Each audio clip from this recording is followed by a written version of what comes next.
This time I need a motion to return to open session. So moved. I got a motion and a second. All those in favor say motion, say aye. Aye.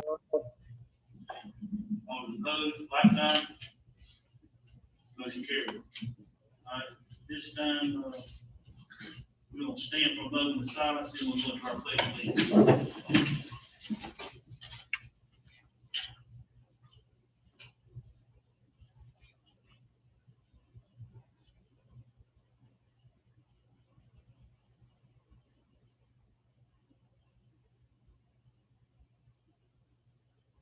Salute.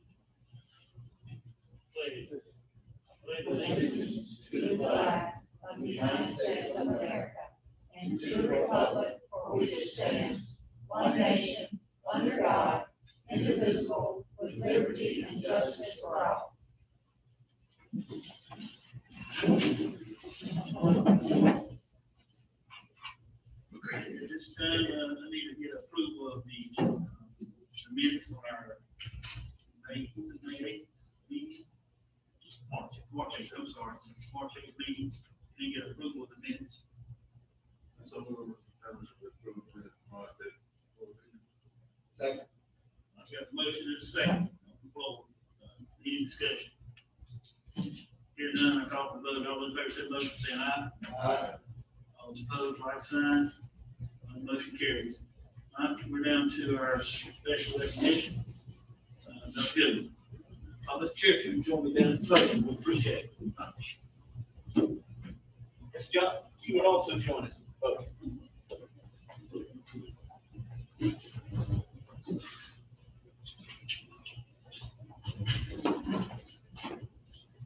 Typically, we would have done this presentation back in August, I guess it would have been, but I think COVID has changed everything.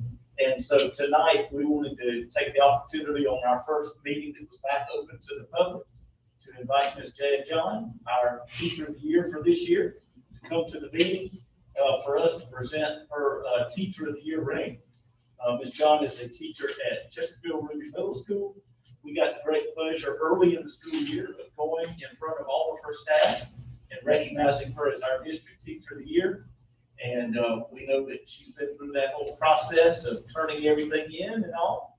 And we've got a Teacher of the Year banquet coming up, as I understand, down in Columbia. I assume you've got information on that. So May 5th, that's right. So join me tonight in recognizing Ms. Jed John, our District Teacher of the Year.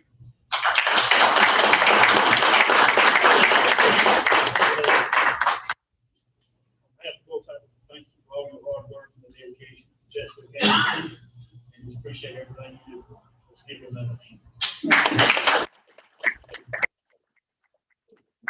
Husband and her son. And matter of fact, I think he had to make sure he moved around class, so the class got moved, so he was able to.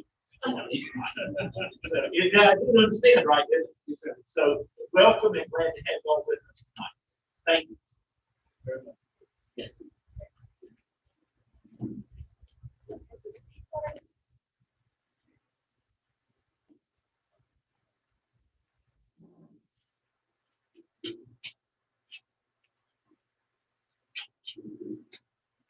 Yeah, this time we're down to our financial report as well.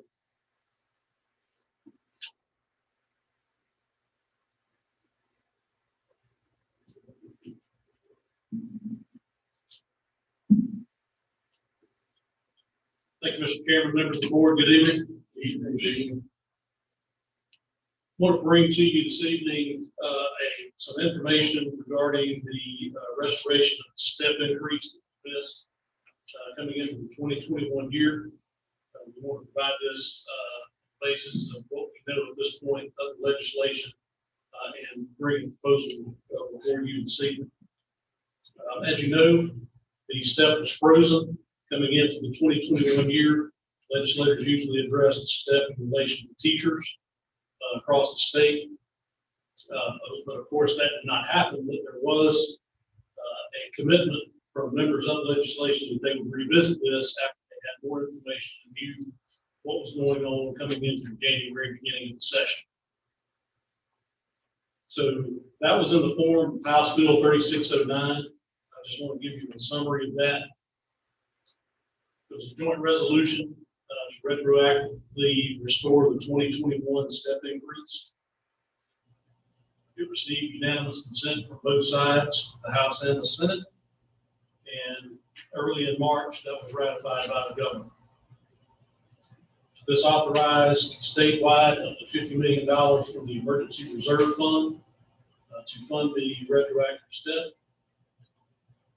This is very important. The law makes this permanent and recurring, which means going into the 21-22 budget prep year, they have to maintain this step and discuss steps going into the 21-22 year. Another one that's very important is this legislation contains funding for the fringe costs. It did not contain that early in its form in the fall and had many discussions with legislation, so it does include fringe costs. And the legislation mandates that each district must pay a lump sum payment no later than June 15th of 21. So some things to understand about this restoration of the step. It's important. It can get very confusing because we're addressing this step increase so far after the fact that we normally address it. So it's important to remember that this is based on the 1920 service.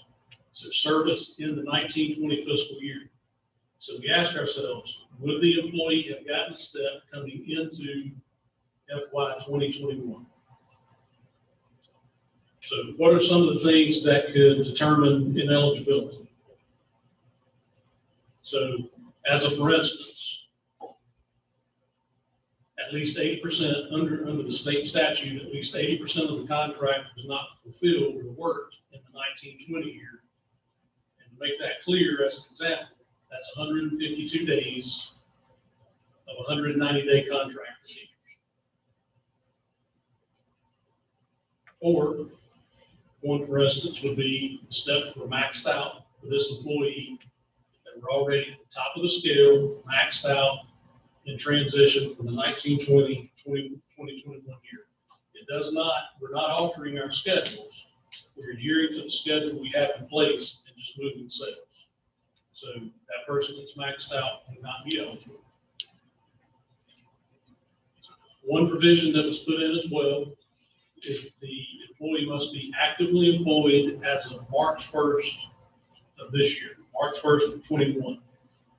That date aligns with the data pulled from the SC Educator module, which is formerly known as PCS. When the calculations were made and what was the basis for the drafting of the legislation.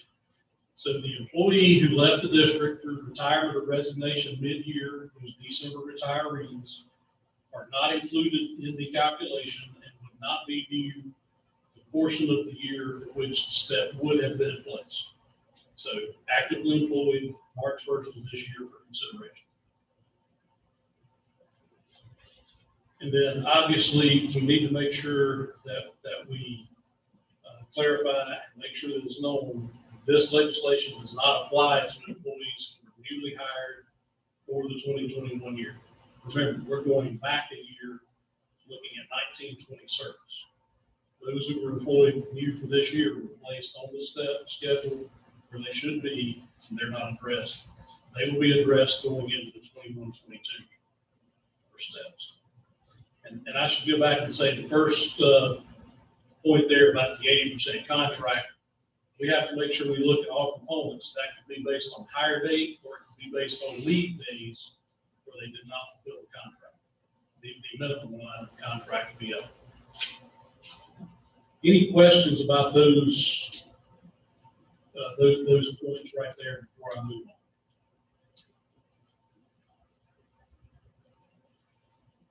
Okay. So At this point, we're not sure how or when we will receive the funding, and we have not established a date of payment at this point. So let's take a quick look at what we know to be the funded categories, the categories that are covered under the legislation and would be funded through the law. Again, in addition to not knowing when or how we'll receive the funding, we have not been given our allocation at this time. So for those categories, and I'm going to use the phrase certified categories right here. I'll touch on that in the next slide. But for the categories that are covered in the legislation, the funding we receive should closely align with our estimate of about $325,000 cost to the district. So under this ratification of the bill into law, we should be receiving funding close to that amount to cover teachers, to cover steps for those categories.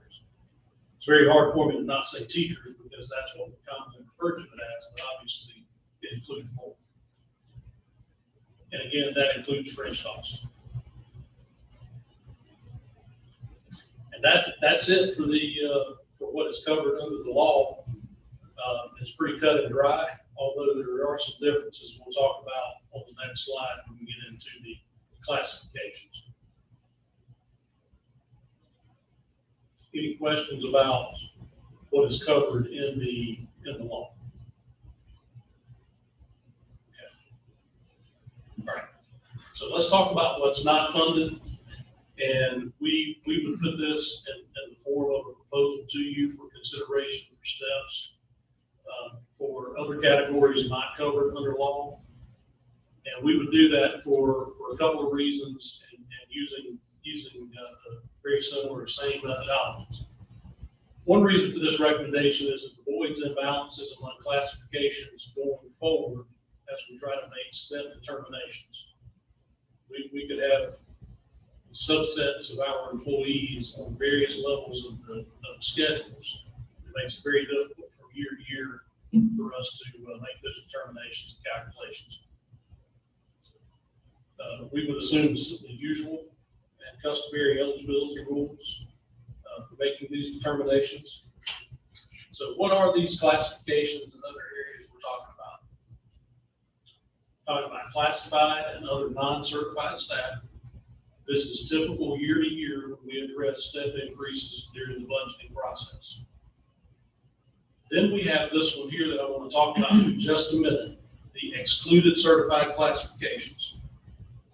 This piece of legislation does not use the same qualified list of classes that we're accustomed to seeing year to year when they mandate a step. For example, this retroactive step includes nurses. Nurses are not typically included in their legislative mandate for steps. So it's not the typical language, but yet it excludes areas like curriculum coordinators, depending on how they are coded in the PCS or SC educator system, career specialists, and then items like OTs and PTs. So we're not looking at a mandate as it's normally considered. So if we do not take some actions, those would not be covered in the step increases by mandate or by law. Then the administrative classifications, and I have a reminder there, just so you recall, we're aware that those were frozen in the 1920 year.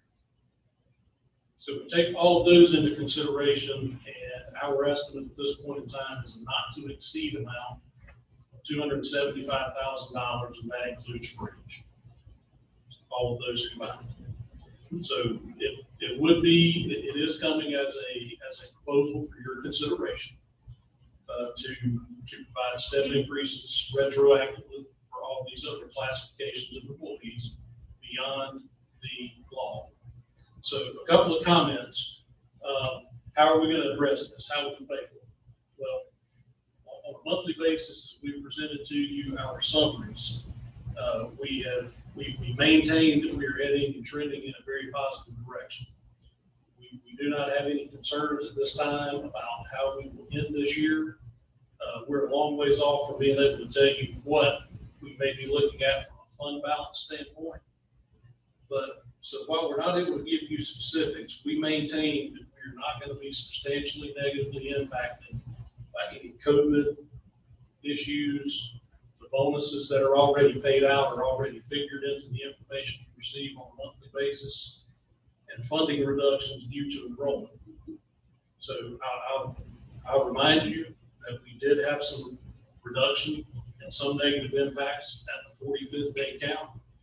But I reassure you that other areas of increase going into the next year, tier 3, index of tax payability, and other small categorical areas will help us make up those differences.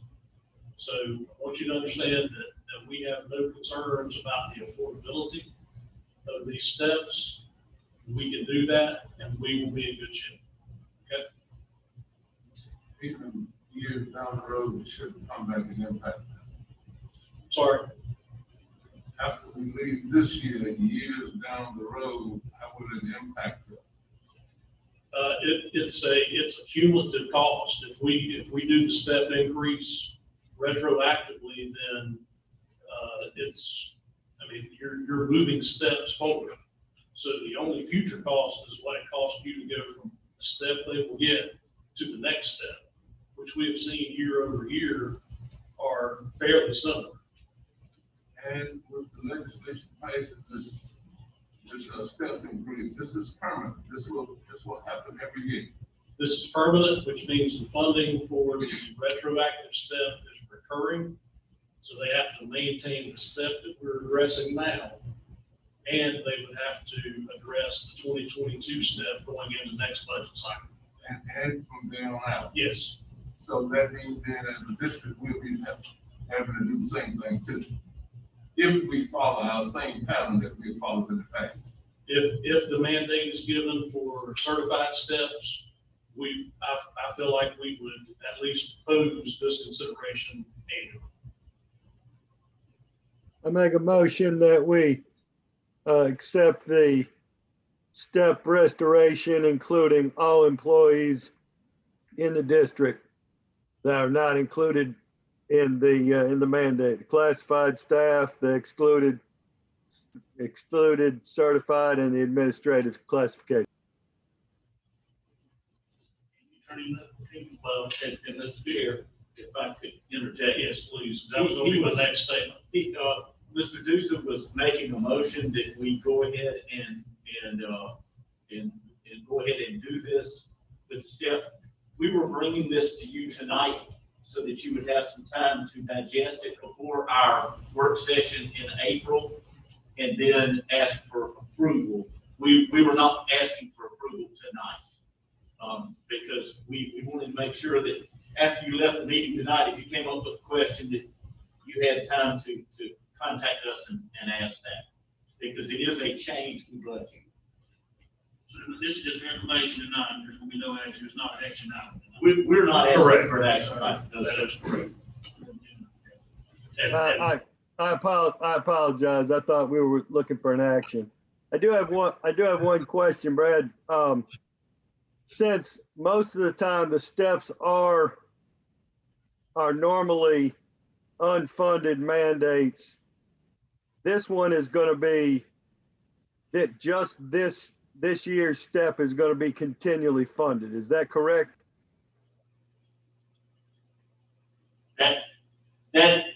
If I understand what you're saying is, they are going to continue to cover the teacher portion moving forward. We would have to cover the district portion, but we feel confident that where we are on budget, that we can maintain that with no problem. And that's going to be every step they mandate moving forward. Is that what they have brought in? Yes.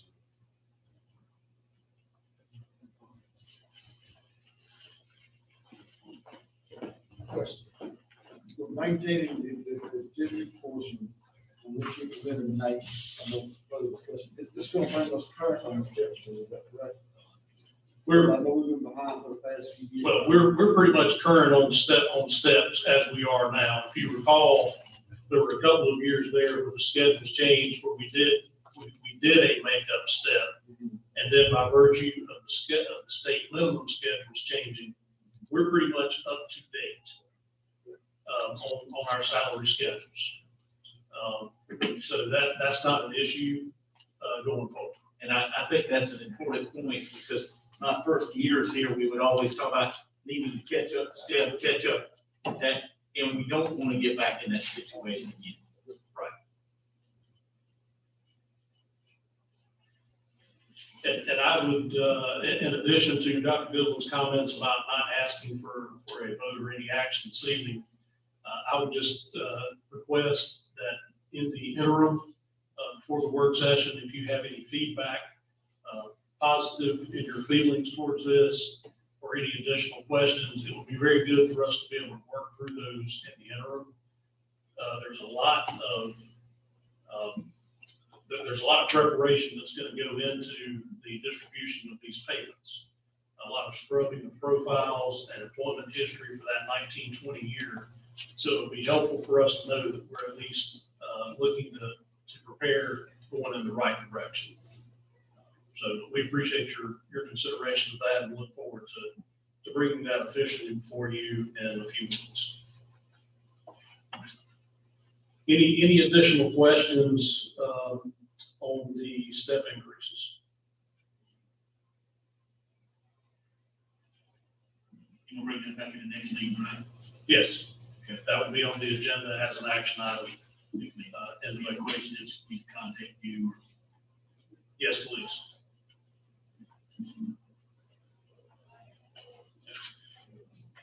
Ready to move along to item B. So as far as the legislative session and the budget process, we were through the Ways and Means Committee. They have published very recently their version of the budget. So we wanted to bring you some information that impacts Chesterfield County School District this evening, as well as some statewide data. So the state is projecting that the weighted pupil units statewide will correct back to normal levels. I personally think it's going to be interesting to see if this actually happens. 990,000 weighted pupil units. To get there, we would be moving from about 965,000 right now, just to give you some idea of reduction of weighted pupil units through COVID. Fully funded estimated base unit cost is $31.40. State Department has requested a $50 increase over the current $24.89 base unit cost to take us to $25.39. The Ways and Means Committee, through their deliberations and their budget process, is giving us an $11 increase on base unit cost to $2,500. This is a very important fact here. The Board of Economic Advisors, BEA, decided not to update their forecast in February when they were reviewing. They decided that they wanted to monitor and reconvene in April to possibly revise their estimates. I think this is key because there's a very good chance that we get good news in April, which will help us out as we get into maybe not necessarily the House side of the debates, because we don't know when the BEA is going to meet, but definitely maybe from the Senate side, we may have some more information that will give us a chance that the numbers you see today are going to be better going forward. Just a reminder, going into 2022, that the 1% employer increase on retirement resumes. It was frozen during COVID for the 2021 year, but that should be funded either, and you'll see a portion here in just a second where it will be funded through the EIA, but then through a PEPA credit. Health insurance, we do want you to be aware, we do expect a slight increase on the employer cost going into 21-22. No indication of what that will translate to in dollars at this point. So I want to show you pretty much exactly what we see once we see the Ways and Means projections or any other projections for that matter of what changes we're looking at between the current year under a continuing resolution and going into 21-22. So we're changing from the 2021 year into 21-22. You see a small increase for state, or for student health and fitness. But I'm going to focus on some of those with the asterisk. So reading coaches, you're going to see a big reduction there on paper. The state has taken more of a, more control over reading coaches. It's something that's always been in place, but not necessarily enforced. You may have heard of the Palmetto Learning Project, or PLP. That was put in place by statute. This is where schools are tiered based on performance or scores. And tiers 2 and tier 3 are looked at more closely. We have 4 tier 2 schools in the district, no tier 3 schools. So those the funding for those tier 2 schools have been pulled out of our projections. When we submit the proper credentialing information and get those coaches approved at those locations, we expect that funding to be returned. So we don't expect that loss of reading coaches to be maintained through the budget process. We just want to make sure that you understand that, and that we expect no problems. State aid classrooms for the fringe formula. It's important to understand that a portion of this just basically gives us what our expected adjustment would have been at the end of the 19-20 fiscal year. We normally receive a healthy fringe adjustment at the end of each fiscal year. They've got to make that up because we were under continuing resolution. And then a small portion of that is the projected increase for the 21-22 year. But we can't differentiate what's makeup and what's new. So we would have to ask that question. I'm not even sure if they can give us the answer. State aid classrooms EFA formula. This is tied to the base student cost. $11 increase in base student cost is not going to give us an additional $220,000. Again, this is some correction coming in from the continuing resolution plus the $11 base student cost increase. So a lot of these adjustments are just getting us back to where we should have been had it not been for continuing resolution and code. Small increases for career technology and at-risk student learning. The teacher salary supplement fringe, that is the small portion through EIA that helps cover the 1% retirement increase. The remainder of our funding for that will come through the people credit. And then finally, 8 districts. That is, that $129,000 just gets us back to where we should have been. 2021 year, the only thing that was allocated to us in that category was about $90,000, and that was only for the reading and the professional development portion that we knew about at the time. So they're just making us whole again, and it remains to be seen what else we might receive. So that's your net change from one year to the next, $557,000 based on the ways and means projection. I'll allow for any questions there before we touch a couple of other things real quick.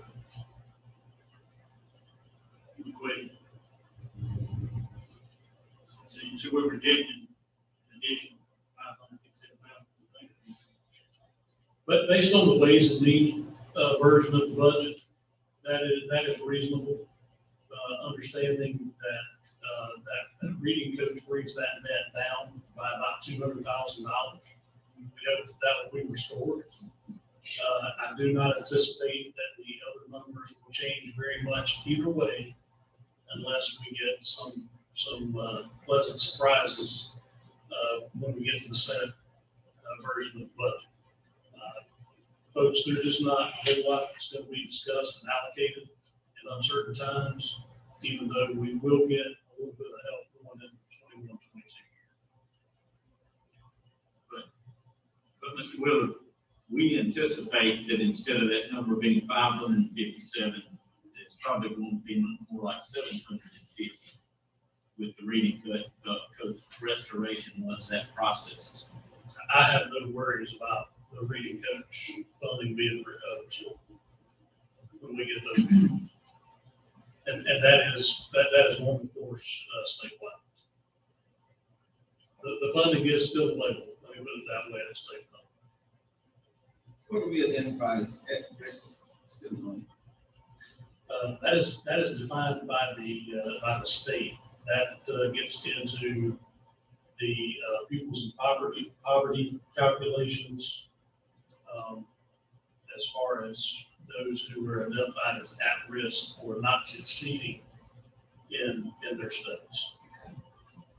So it is not our identification, it's the state's identification. And we're given pro rata share of funding.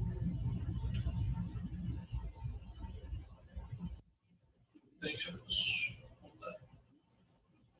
So a couple other things to keep an eye out for as we go through the process.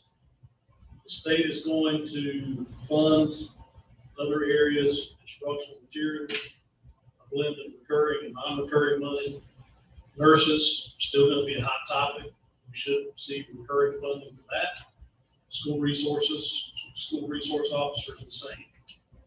4K and CERDEP is a point of discussion for every district in this state, and we will make sure that we keep an eye on this.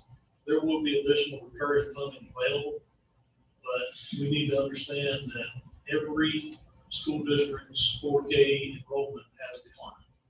There were just so many qualified 4K students not coming to school. So everybody received a substantial reduction in funding at the 45-day.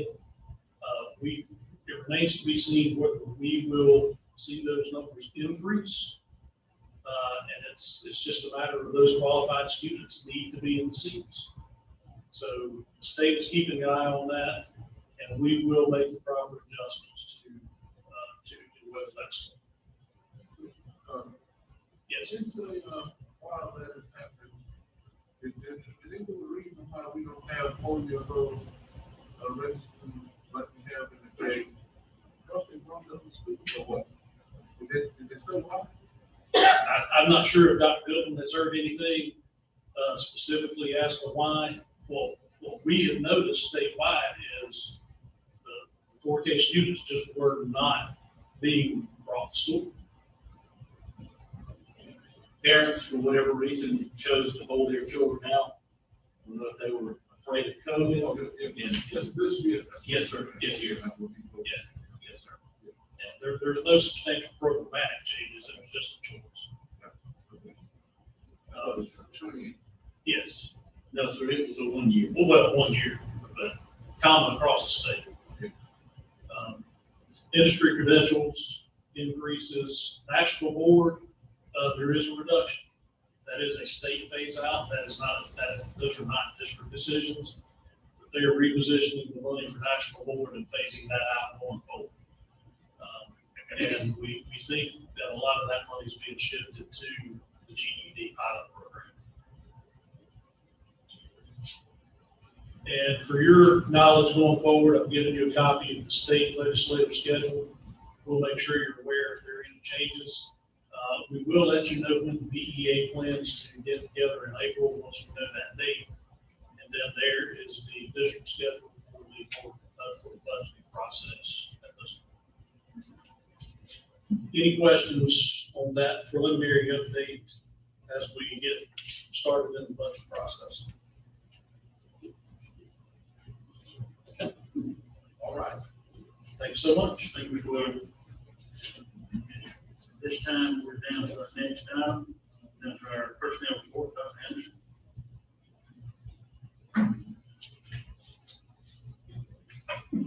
Mr. Chairman, members of the board, at this time, I'd like to recommend the following exhibits for your approval. Exhibits A through K. So we'll start. Motion second on the floor. Any discussion? Hearing none, I call for the vote. All in favor of the motion, say aye. Motion carries. Good. We can take just a minute to pause. We'd like to recognize someone that was in those exhibits tonight. Ms. Garrison, you wouldn't mind coming up with the chair. Mr. Chair, members of the board, we began the process some time back to fill the principalship at Jefferson Elementary. We didn't have to look very far to find the person. In fact, if we had just walked down the hall, we would have saved a lot of time and effort, I think. But tonight we want to welcome Ms. Andrea Garrison as the new principal of Jefferson Elementary School. She is a 26-year veteran of the school district, 27-year veteran of the school district. And she also is a past Teacher of the Year, District Teacher of the Year for us. Also has served as a literacy coach and has taught quite a number of grade levels. We went through the process, and there is no doubt that we found a very, very good candidate right inside the building. So tonight we'd like to welcome the new principal of Jefferson Elementary, Ms. Andrea Garrison. I know she has her husband with her tonight, and we thank them for coming to be recognized.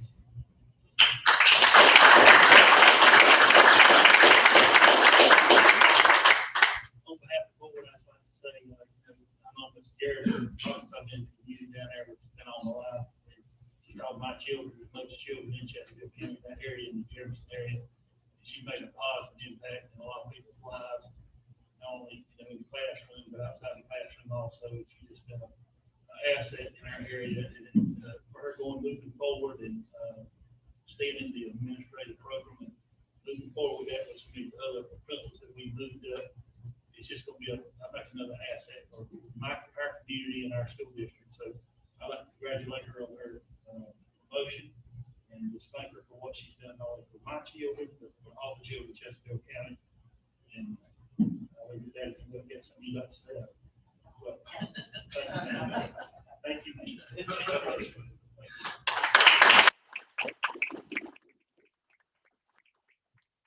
While her official start date is July 1st, as I told her when we met last week, her very first duty is to fill her own position, and I expect she's going to get working on that tomorrow. So we'll put that right back in her lap. So one last thing before I sit back down, I failed to recognize when Ms. John was here that both her principal and her assistant principal, Mr. Rivers and Mr. Redford, were both here tonight to be here while she was recognized. I'm sorry that I failed to recognize that earlier, but their support is very much appreciated from all that's going on with Ms. John and her name is particular.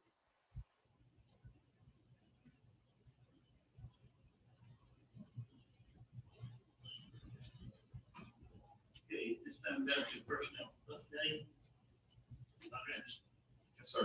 Just a few observations from our COVID update. Since March 8th, actually, so in the past 3 weeks, staff positive cases. Actually, the last 2 weeks, we've had 5, a total 1 last week, positive cases for staff, which is good, numbers down. Student cases, those went up actually. We actually had 12 in 1 day of that 25, so those went up. Hopefully they'll be going back down sooner than later. Looking at our staff, isolations and quarantines, 7 the last 2 weeks, 12 the last 3 weeks. So we were doing pretty well with those staff isolations and quarantines. And finally, we have our student isolations and quarantines. Those have gone up. Again, you saw, as I mentioned earlier, we had 12 in 1 day. That was a Monday coming from the weekend. When we have those positive cases, we're going to have isolations and quarantines, which is reflected over the past 2 weeks here with our students. Any questions? Are these all over over the whole county, or are they all isolated areas? I actually looked at the numbers the past 3 weeks, and to answer your question, they're actually all over the county. Even pretty.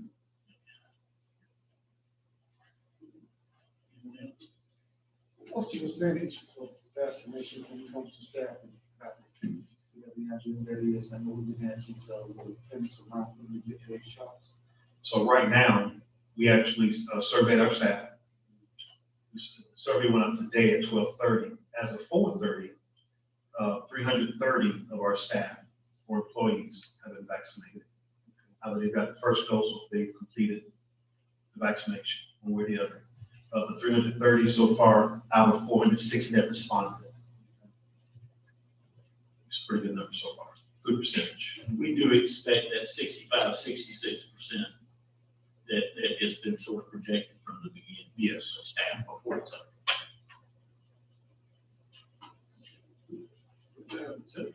The CDC said 70% of better herd immunity.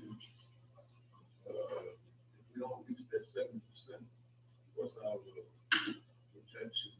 I mean, they're almost have to operate school by school. Yes, sir. Yes, sir.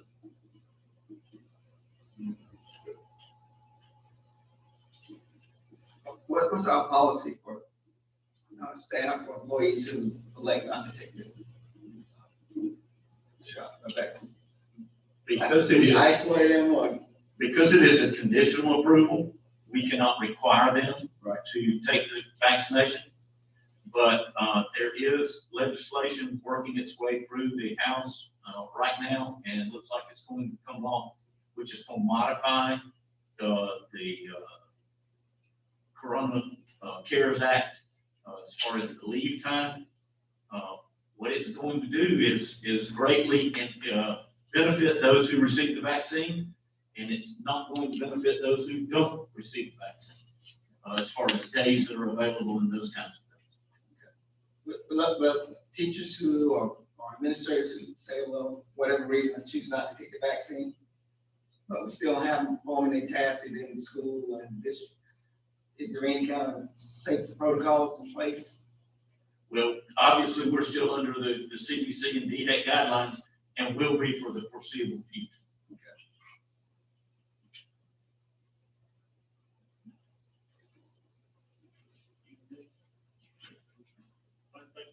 Thank you.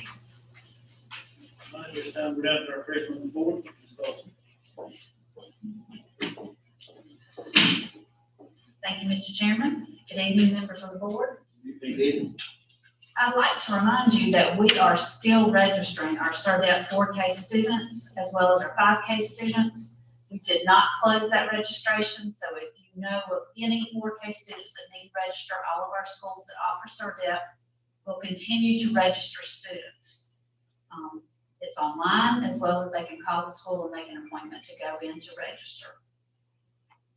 We also are going to be having expansion for CERDEP this summer. Our 4K students that are currently enrolled with us can come for 5 weeks in the summertime for additional educational opportunities, but we're also inviting any 4K students that have registered to be in 4K for next year. They as well can come in for the 5-week program. Excuse me, well, that's going to be held throughout the county or in one location. We will have CERDEP at 4 locations. They will be at Petersburg, Sherrod Primary School, Ruby Elementary, and Macby Elementary. So we'll serve all 4 areas. As well as summer reading camp will be going on as well. We're going to be serving 4K students through 5th grade students at each of our elementary schools, as well as our middle schools and our high schools. We're offering summer programs from 4K all the way through 12th grade. I have some good news. We reported at our last board meeting that our devices were coming in. We are getting closer and closer to completing our order. I think we are just missing 400 at this point. So we're really excited to report that they are coming in, and if you would, you're welcome to stop by down the other end of the hallway and see all those devices at some point during the workday. It's quite impressive to have all those devices down there getting the white glove treatment. So the others is on their way, what you telling? I'm sorry, You said the others are coming in.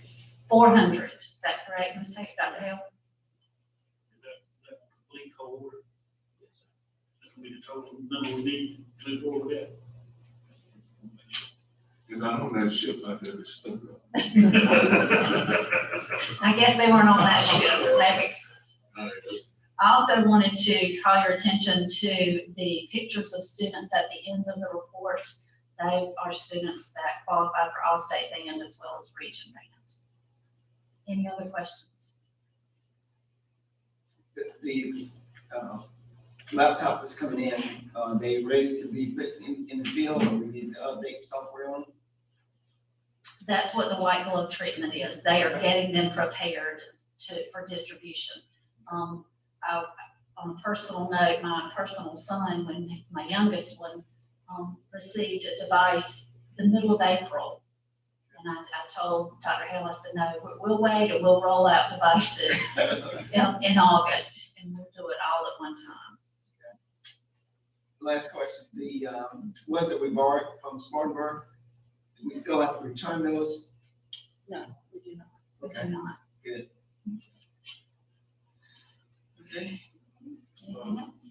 Ms. Wilson, I want to compliment you for the pictures of these students, you know, packed.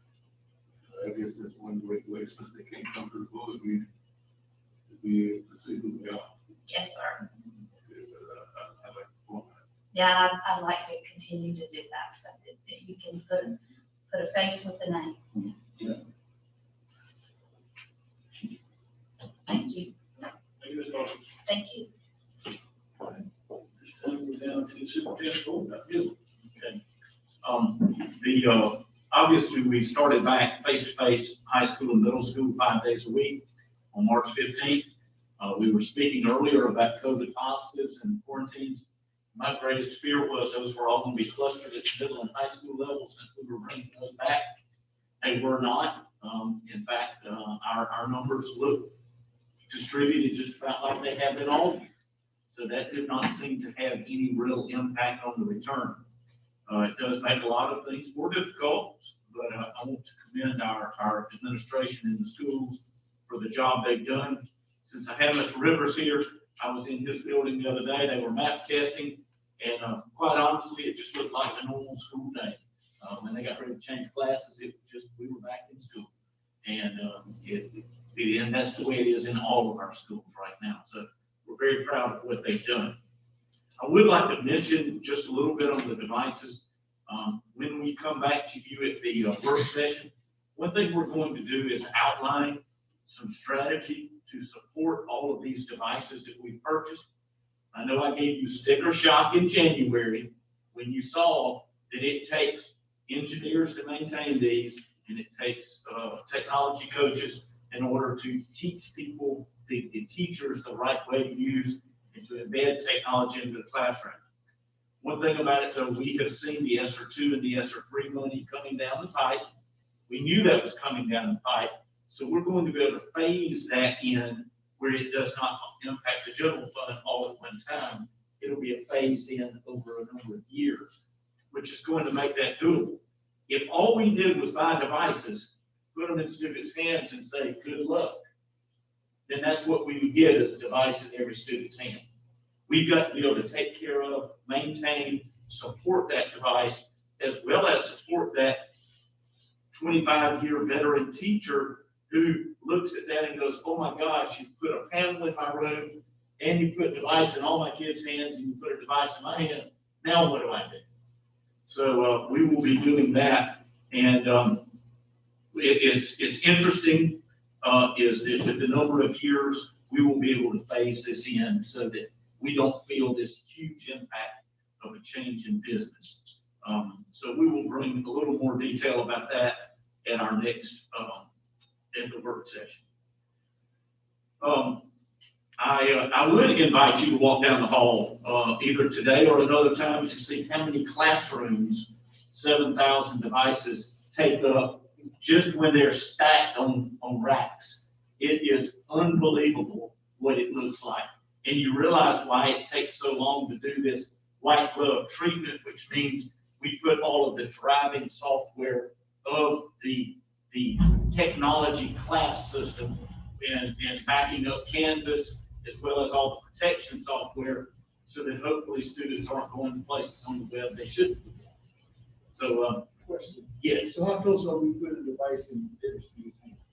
in August, every student will have a device checked out to them, just like they would a textbook. And now that goes good grades 3 through 12. Three through 12. Three through 12. Yes. I need to be careful how I said that. We will have device availability, of course, to every student.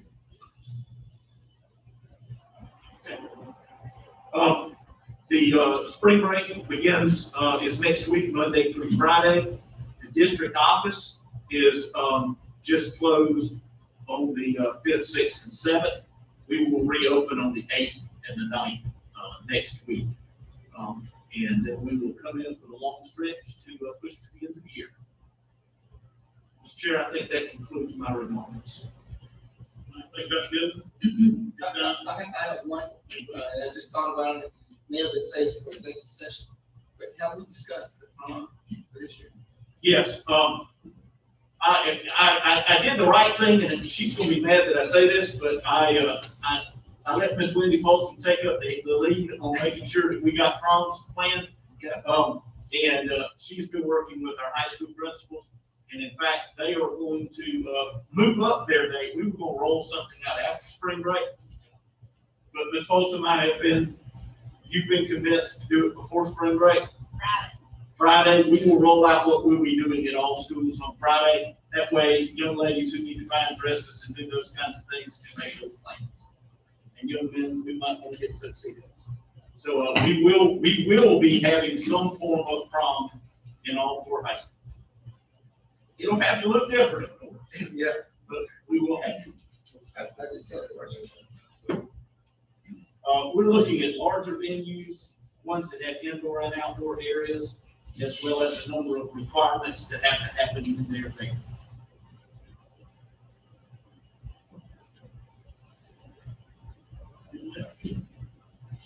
At this time, we'll go down to the chairman comments.